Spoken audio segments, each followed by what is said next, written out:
Welcome to Just Effing Vote. I am one of your hosts, Lucas Duguid. And I'm Miles Hosie. Thank you very much for joining us. As you know, or maybe this is your first time tuning in, and if that's the case, welcome. We're thrilled to have you. We're trying to inspire you.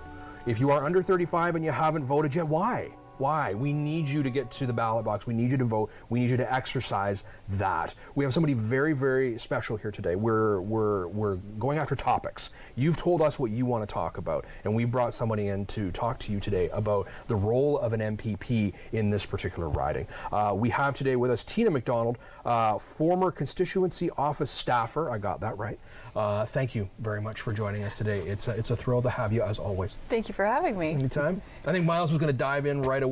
He's pumped about this. Yeah. A lot of folks want to know the 101 questions, so I'm just going to ask one. What is an MPP? That's a great question. I mean, you toss around the letters all the time. What does it mean? It's your member of provincial parliament. And what your member of provincial parliament does is they take the wants and the needs and the interests of the constituency, of their riding, and they take that to Toronto and do all kinds of lovely things with it. Now, it's twofold, because they have a big P and a small p politics job. The big P politics is they take those interests to Toronto.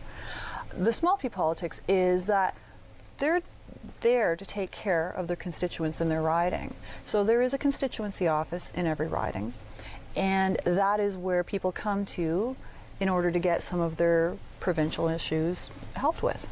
So let's dig deep a little on that. Provincial issues. So, I mean, what is it that office looks after? I know there's like portfolios, or there's certain things that make that office unique. What sets the province apart from, say, what the MP would do? Okay, so you have different ministries that take care of the things that, as far as I'm concerned, touch you the most, with healthcare and education and social services, licensing, all kinds of things.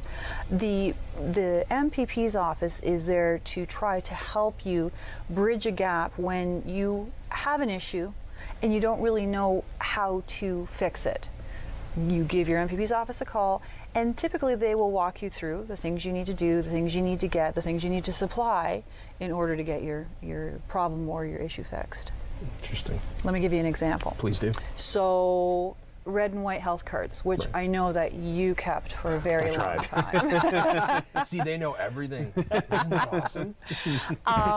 You know, I had a gentleman come in, and his red and white health card was denied at his doctor's. So he went into panic. They told him what he needed to do, but he didn't hear any of that. Of course he wouldn't. He was panicked. He needs to go to his doctor's. So he called me.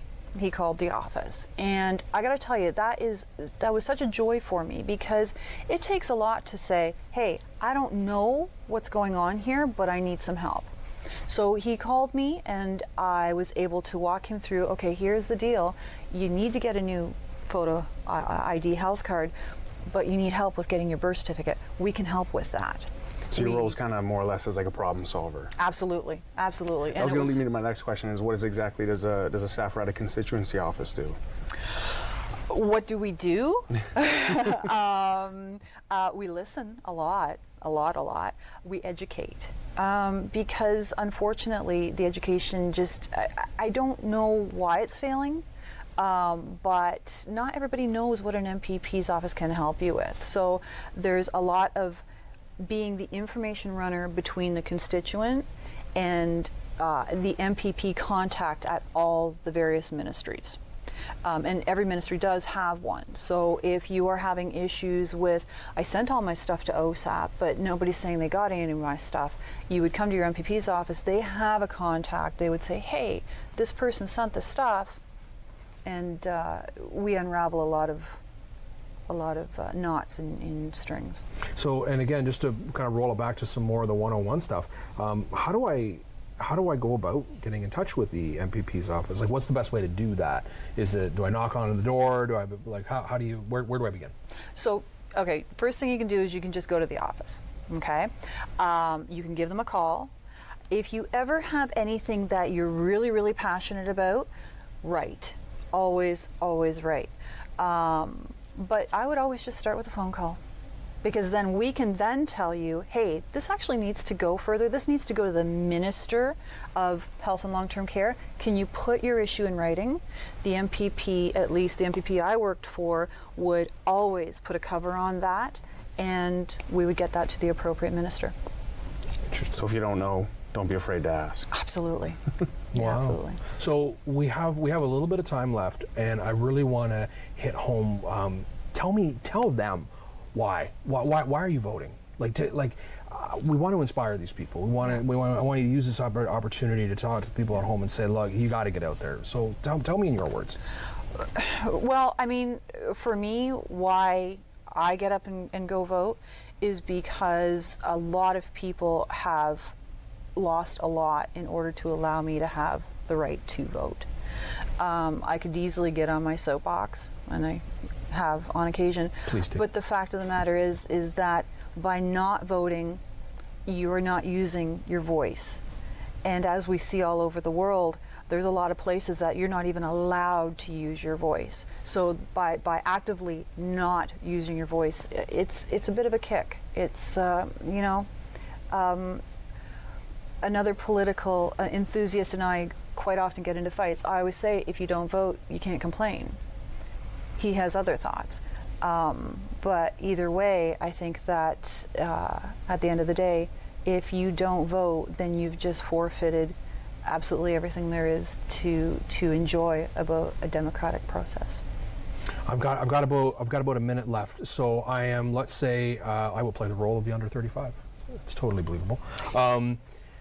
Now what? Okay, you've won me over. Is there some place I should go online? Is there what now? I'm activated, and now what? I've got to go vote. I've got a provincial election coming up. Do you have any just sort of tips or suggestions for me?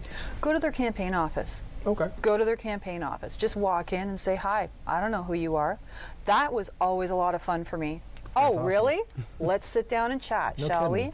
And just to make sure that everybody knows, I have been involved in all different parties' campaigns. That's awesome. And well, maybe not all, but most of them. But the fact of the matter is, go. Just talk. I've got 7 seconds left before they're going to cut away. Thank you, Tina. You're absolutely amazing. Miles, you are also awesome and entertaining as well. Thank you, and we'll be back soon.